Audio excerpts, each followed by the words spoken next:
Everyone, welcome and welcome back to master biology with Sakshi. मेरा नाम है साक्षी मेहरा और मैं हूं आपकी बायोलॉजी एजुकेटर। और आज की क्लास में हम क्लास 11th का एक बहुत ही इम्पॉर्टेंट चैप्टर बायोलॉजिकल क्लासिफिकेशन का किंगडम फंजाई पढ़ेंगे। आज की क्लास में हम किंगडम फंजाई का इंट्रोडक्शन देखेंगे और नेक्स्ट क्लासेस में हम फर्दर किंगडम फंजाई के जो सब क्लासेस दिए हुए हैं NCERT में उसे भी कंप्लीट करते हुए चलेंगे। तो चलिए शुरू करते हैं आज की क्लास को। आज की क्लास में सबसे पहले, जैसा कि मैंने आपको कहा कि हम किंगडम फंजाई का इंट्रोडक्शन देखेंगे, तो चलिए ज़रा बात करते हैं किंगडम फंजाई के बारे में थोड़ी सी। देखिए, अगर हम बात कर रहे हैं किंगडम फंजाई की, तो आपको जो सबसे पहली बात पता होनी चाहिए वो ये होनी चाहिए कि स्टडी ऑफ फंजाई को क्या कहा जाता है। तो देखिए, study of fungi is simply known as mycology, mycology और mycology भी आप इसे कह सकते हैं। अगर हम अब आगे हम बात करते हैं फंजाई के बॉडी या स्ट्रक्चर की, तो देखिए mainly if we talk about the structure of fungi, तो किंगडम फंजाई के जो मेंबर्स होते हैं they are mainly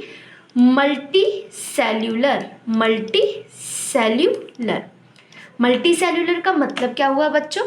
multi cellular यानी कि किंगडम फंजाई के जो मेंबर्स हैं, यानी डिफरेंट फंजाइज की जो बॉडी होती है वो बहुत सारे सेल्स के मिलने से या ग्रुप से बनी होती है, इसीलिए उसे मल्टी सेल्यूलर कहा जाता है। और ये multicellular body mainly loose tissues की फॉर्म में प्रेजेंट होती है। कैसे प्रेजेंट होती है? लूज टिश्यूज़ की फॉर्म में। Clear everyone? क्या आपको इतनी बात क्लियर है? देखिए, पर क्या सभी फंजाई मल्टी सेल्यूलर होती है? नहीं, जैसा कि मैंने बोला मोस्टली आर मल्टी सेल्यूलर। तो यहाँ पे एक एक्सेप्शन है। किसका एक्सेप्शन है? ईस्ट का। ईस्ट को तो आप जानते ही होंगे, जिसे हम ब्रेड बनाने में या फिर डिफरेंट तरह के बिवरेजेस बनाने में इस्तेमाल करते हैं। तो ईस्ट की बॉडी मेनली यूनिसेल्यूलर होती है। बच्चा जी, आप सभी ने क्लास 10th में जब आपने रिप्रोडक्शन चैप्टर पढ़ा था तो उसमें देखा होगा कि जो ईस्ट है हमारा एक फंजाई है और वो बडिंग के थ्रू रिप्रोड्यूस करता है, जो कि एक एसेक्सुअल मेथड है रिप्रोडक्शन का। और आपने उसमें ये भी देखा होगा कि ईस्ट एक यूनिसेल्यूलर फंजाई है। अगर आपको इतनी बात क्लियर है तो हम आगे चलते हैं। वहीं अगर हम बात करें फंजाई की बॉडी की, तो वो एक फिलामेंटस स्ट्रक्चर की बनी होती है। Ma'am, what is filamentous?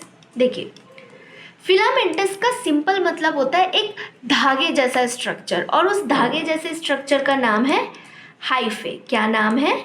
Hyphae. Is it clear to everyone? जैसे कि मान लीजिए ये एक क्या है? हाइफे है। समझे आप सभी? हाइफे की कैरेक्टरिस्टिक की अगर हम मेनली बात करें तो hyphae are simply they are long, slender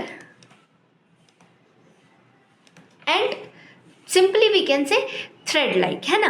देखिए, लॉन्ग का मतलब आप सभी समझे कि लंबा हुआ। स्लेंडर का मतलब समझते हैं। स्लेंडर एक शब्द है जो कि किसी चीज़ के लिए यूज़ किया जाता है जो पतला है, लंबा है और हॉलो है अंदर से। समझे आप सभी?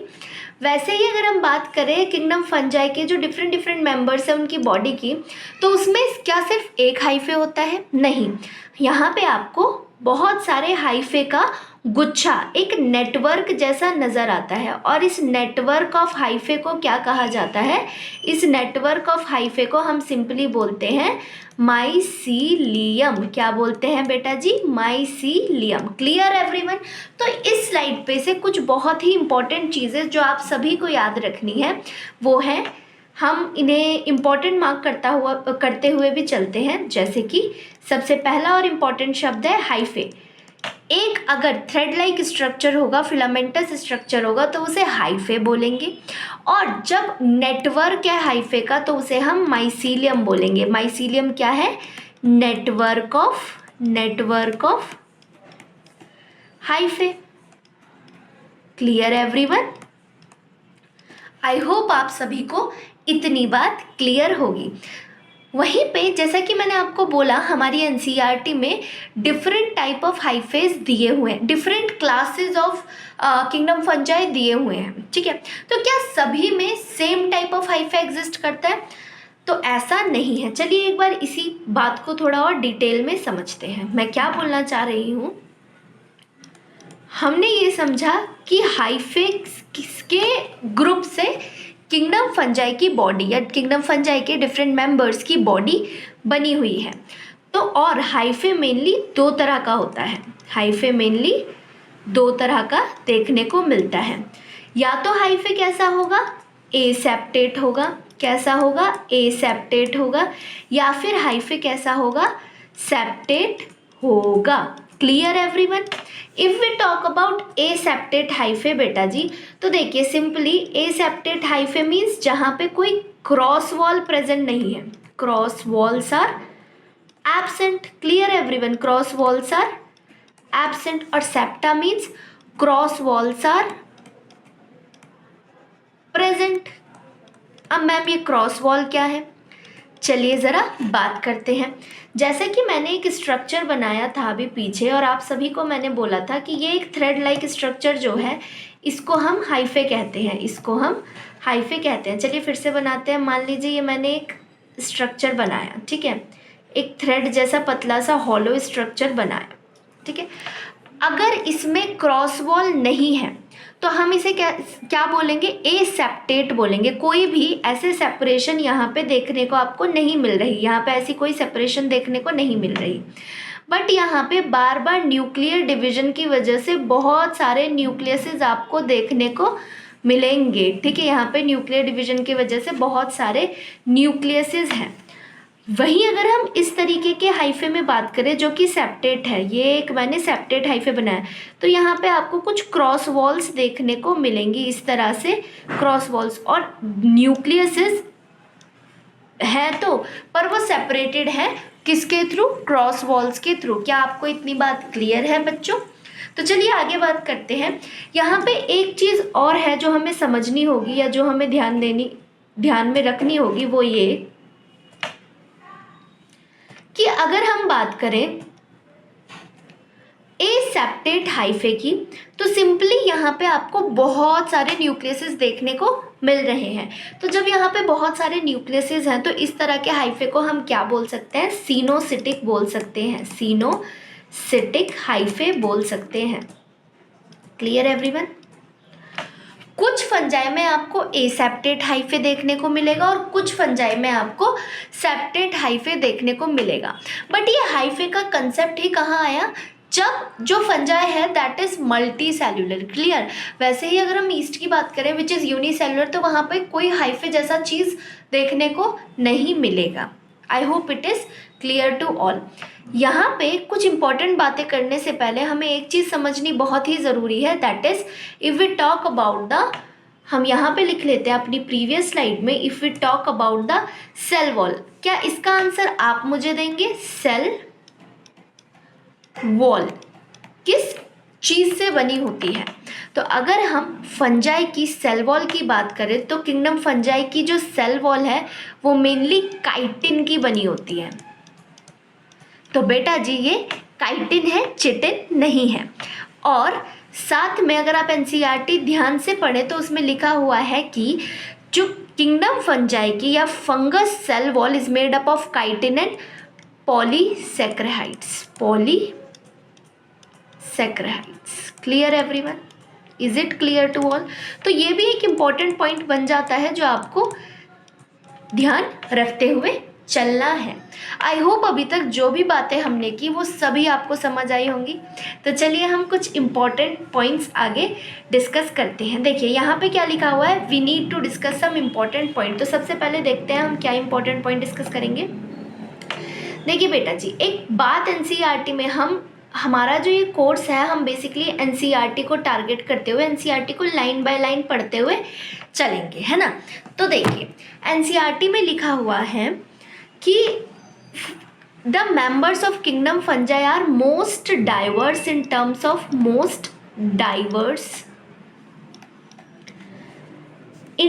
Of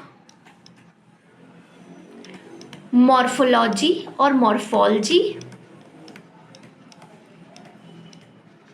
and habitat. देखिए ये 2 पॉइंट या 2 वर्ड आपको ध्यान रखने बहुत ही ज़रूरी हैं। एक है मॉर्फोलॉजी और दूसरा वर्ड क्या है आपका, हैबिटेट। दूसरा वर्ड है हैबिटेट। तो देखिए अगर हम बात करें मॉर्फोलॉजी की, तो मॉर्फोलॉजी से आप क्या समझते हैं, morphology simply means outer structure, है ना, ऊपर से कैसा दिख रहा है फंजाई। तो देखो जैसे आपने देखा है मशरूम, है ना, बहुत सारे लोग मशरूम खाते भी हैं, तो वो क्या है, वो भी एक तरीके का फंजाई है। और वहीं आपने देखा होगा किसी प्लांट बॉडी पे या किसी ऑर्गेनिज्म ह्यूमन बॉडी पे कुछ फंगल इन्फेक्शंस होते हैं। पर अगर हम स्ट्रक्चर वाइज, अगर हम मॉर्फोलॉजी वाइज देखें, तो वो जो फंगल इन्फेक्शन वाला फंजाई है और वो मशरूम वाला फंजाई, वो बहुत अलग है एक दूसरे से, दे आर वेरी डाइवर्स। वहीं अगर हम बात करें, दूसरा पॉइंट है हैबिटेट का। हैबिटेट पर डिस्कशन बहुत ज़रूरी है। क्यों? क्योंकि किंगडम फंजाई बहुत ही ज़्यादा अलग अलग तरह के एनवायरनमेंट में आपको देखने को मिलेंगे। देखिए अगर हम बात करें कि किस तरह की कंडीशंस में किंगडम फंजाई के मेंबर्स या जो फंगस होती हैं वो ग्रो करती है, तो simply fungus needs moist, wait a minute बच्चों, fungus need moist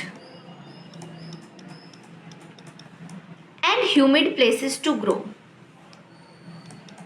humid conditions, moist means जहाँ मॉइस्चर कंटेंट अच्छा खासा होगा, और ह्यूमिड मीन्स ह्यूमिडिटी जहाँ होगी। तो इस तरह की कंडीशंस में फंगसेस बहुत इजीली ग्रो कर सकते हैं। वहीं अगर हम बात करें कि फंजाई को, क्या आप ये जानते हैं कि किंगडम फंजाई के मेंबर्स को हम क्या बोलते हैं, हम बोलते हैं they are cosmopolitan. Cosmopolitan, ma'am what is the meaning of this word cosmopolitan? देखिए बेटा जी, कॉस्मोपॉलिटन का मतलब होता है कि they are found almost everywhere, वो आपको हर जगह देखने को मिलेंगे। जैसे कि एयर में मिलेंगे, ठीक है, वाटर में मिलेंगे, लैंड पे मिलेंगे, किसी ऑर्गेनिज्म की बॉडी के ऊपर मिलेंगे, on the body of plant और एनी एनिमल। Clear everyone? क्या इतनी बात आपको क्लियर है प्यारे बच्चों? चलिए, अगर आपको इतनी बात क्लियर है तो इसीलिए हम क्या ये ऊपर वाला जो पॉइंट है कि most diverse in terms of morphology और हैबिटेट, क्या ये क्लियर हो जाता है? क्यों क्लियर हो रहा है? देखिए क्योंकि बहुत अलग अलग तरह के स्ट्रक्चर्स में आपको नेचर में डिफरेंट टाइप ऑफ फंजाइज देखने को मिलेंगे, और वैसे ही कॉस्मोपॉलिटन है, तो इसीलिए हम कह सकते हैं कि हैबिटेट मतलब the place where that fungi is living, वो जगह जहाँ पे कोई फंजाई रहती है। तो वो भी बहुत डाइवर्स है, वो भी बहुत अलग अलग तरीके के हैं, है ना। क्या आपको इतनी बात क्लियर है? तो चलिए आगे चलते हैं, आगे क्या बताया हुआ है। देखिए जब हम अपनी एनसीईआरटी पढ़ते हैं तो वहाँ पे इंट्रोडक्शन पैराग्राफ में ही कुछ डिफरेंट टाइप ऑफ फंजाइज के बारे में बताया हुआ है, जैसे कि ब्रेड मोल्ड। इसके साथ तो आप सभी क्लियर हैं, ब्रेड मोल्ड। देखिए बेटा जी, जब हम कुछ दिनों के लिए ब्रेड को फ्रिज के ऊपर रख दें, और आजकल तो बारिश का टाइम भी है, तो क्या होगा, मॉइस्चर से फंजाई, मॉइस्चर की वजह से ब्रेड क्या होगी, ख़राब होने लग जाएगी। और जिस फंगस की वजह से ब्रेड ख़राब हो रही है, उसको हम क्या बोलते हैं, एक कॉमन लैंग्वेज में हम उसे क्या बोलते हैं, ब्रेड मोल्ड बोल देते हैं। ब्रेड मोल्ड, ये नाम आप सभी ने सुना होगा। बट क्या आप जानते हैं कि इसका साइंटिफिक नेम होता है राइजोपस? क्या नाम होता है? राइजोपस। Clear everyone? और ये साइंटिफिक नेम या ये नाम जो है आपको याद होना ज़रूरी है कि ब्रेड मोल्ड को हम ब्रेड मोल्ड का एग्जैक्टली नेम है क्या, दैट इज राइजोपस। वहीं ये जो आपको दूसरी इमेज दिख रही है, ये किसकी इमेज है? ये है एक मस्टर्ड लीफ, सरसों का पत्ता, है ना। तो मस्टर्ड लीफ के ऊपर भी ये फंगल इन्फेक्शन आपको देखने को मिल रहा है। एक पैरासिटिक फंजाई है जिसने इस मस्टर्ड लीफ को अटैक किया है, उसका नाम होता है एल्ब्यूगो। एल्ब्यूगो। बेटा जी देखिए, ये सभी चीज़ें एनसीईआरटी में दी हुई हैं तो आपके नीट के एग्ज़ाम से, आपके किसी और कॉम्पिटिटिव के एग्ज़ाम के पॉइंट ऑफ व्यू से बहुत ही इम्पॉर्टेंट बन जाती हैं, तो आपको इनको याद रखना होगा। वहीं अगर हम बात करें इस थर्ड इमेज की, तो ये थर्ड इमेज है वीट रस्ट की। ये क्या है? वीट। अगर आप ध्यान से देखें, ये वीट का प्लांट या वीट का पत्ता दिखाया हुआ है जिस पे रस्ट जैसा स्ट्रक्चर बना हुआ है। रस्ट कैसा होता है? ब्राउन कलर का, वैसा ही। तो ये भी एक फंगल इन्फेक्शन है, और ये किसकी वजह से होता है? पक्सीनिया की वजह से। पक्सीनिया की वजह से। Puccinia is also a parasitic fungi. Is it clear everyone? चलिए, अगर आपको इतना क्लियर है तो हम आगे बढ़ते हैं। वहीं पे हमें एनसीईआरटी में ही कुछ और बातें बताई हुई हैं। ये जो वाइट कलर का एक मशरूम जैसा स्ट्रक्चर है, इसे हम बोलते हैं टोड स्टूल। हाँ जी, ये है एक तरह का फंजाई, ये है एक तरह का मशरूम, बट ये पॉइजनस होता है नेचर में, समझ गए? वहीं अगर हम बात करें, सिंपली मैंने एक इमेज दिखा दी आपको मशरूम की, क्योंकि इंट्रोडक्शन पार्ट में एनसीईआरटी हमें कुछ मशरूम्स के बारे में भी यहाँ पे बता रही है। देखिए, वैसे तो जब हम क्लासेस पढ़ेंगे तो हम डिटेल में पढ़ेंगे ही कि कौन सा मशरूम कौन से क्लास ऑफ फंजाई में मशरूम्स आते हैं, या डिफरेंट जो फंजाई हम पढ़ रहे हैं जैसे पक्सीनिया, एल्ब्यूगो, ये सभी कौन से क्लास में आते हैं, तो ये हम पढ़ेंगे इन नेक्स्ट क्लासेस। आज हम सिर्फ introduction part as per NCERT complete कर रहे हैं। देखिए, अब बात की गई है types of fungi on the basis of food. तो इस लाइन से आप सभी क्या समझे? इस लाइन से हम ये समझेंगे कि न्यूट्रिशन क्या है, किस तरह का फूड इनटेक फंजाई करती हैं, किस तरह का खाना फंजाइज खाती हैं। ठीक है, तो चलिए देखते हैं। यहाँ से हमें सिंपली न्यूट्रिशन की बात पता चलेगी। तो देखिए बेटा जी, फंजाई आर डिफरेंट टाइप्स, पर मेनली वो जो टाइप ऑफ न्यूट्रिशन शो करेंगे that is saprophytic. Saprophytic and some of the fungis are parasitic. Ma'am, what is the difference between these two words? चलिए, बिल्कुल टेंशन मत लीजिए, अभी समझाएंगे हम आपको क्या डिफरेंस है सैप्रोफिटिक और पैरासिटिक में। देखिए, if we talk about saprophytes, जो organism, the organism that feeds on dead and decaying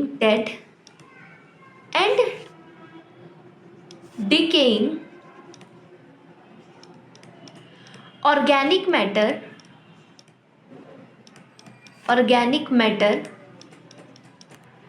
are known as saprophyte. यानी फंजाई जो होती है वो सड़ी गली चीज़ों को खाती हैं। मान लीजिए कोई ऑर्गेनिज्म है जो मर गया है, कोई जानवर मर गया, कोई कीड़ा मर गया, या कोई पत्ती पेड़ से टूट के गिर गई जो कि अब डेड कहला रही है, उस पर कुछ माइक्रोबियल अटैक होगा, तो उनमें से बहुत चांसेस हैं कि फंजाई उस एज अ न्यूट्रिशन उसे इंटेक करेंगी, उस पत्ते में से न्यूट्रिशन इंटेक करेंगी, या उस मरे हुए जानवर में से खाना खाएंगी, और इस तरह से वो उस पर ग्रो कर जाएंगी। ठीक है, समझ रहे हैं आप? वैसे ही they can be parasitic. They can be parasitic means they are found on the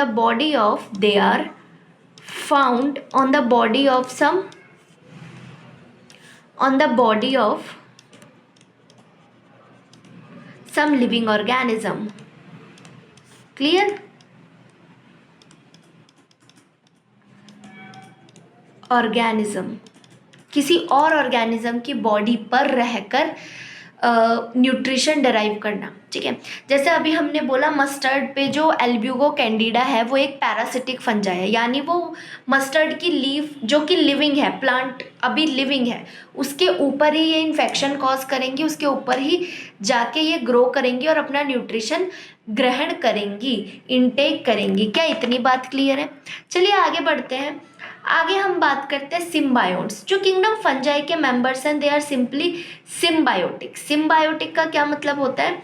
they are found simply वो किसी और ऑर्गेनिज्म के साथ इतनी क्लोज एसोसिएशन में रहेंगी कि they can not live without each other. They live in close association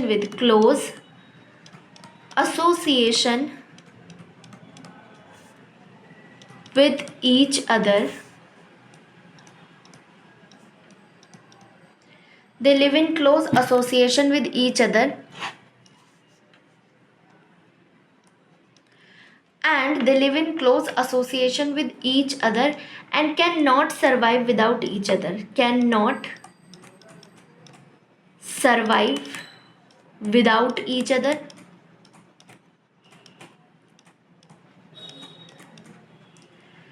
And help mutually to each other in growth. देखिए सिंपल सी बात यह है कि दो ऑर्गेनिज्म जब बहुत ही ज़्यादा क्लोज एसोसिएशन में रहे कि हम उन्हें अलग अलग पहचान ही नहीं पा रहे, रिकॉग्नाइज ही नहीं कर पा रहे कि ये दो डिफरेंट ऑर्गेनिजम्स हैं, वो इतना ज़्यादा क्लोज एसोसिएशन में प्रेजेंट हैं और वो एक दूसरे को ग्रो करने में मदद भी कर रहे हैं। उस तरह के रिलेशनशिप को, उस तरह के एसोसिएशन को हम बोलते हैं सिम्बायोटिक एसोसिएशन। Clear everyone? क्या इतना आपको क्लियर है? देखिए तो हमारे सिलेबस में फंजाई से रिलेटेड दो एसोसिएशंस दिए हुए हैं। The first one is lichen and the second one is mycorrhiza. Clear?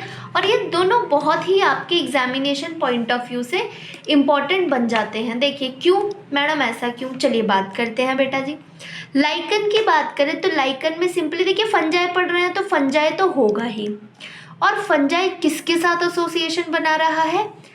Algae के साथ।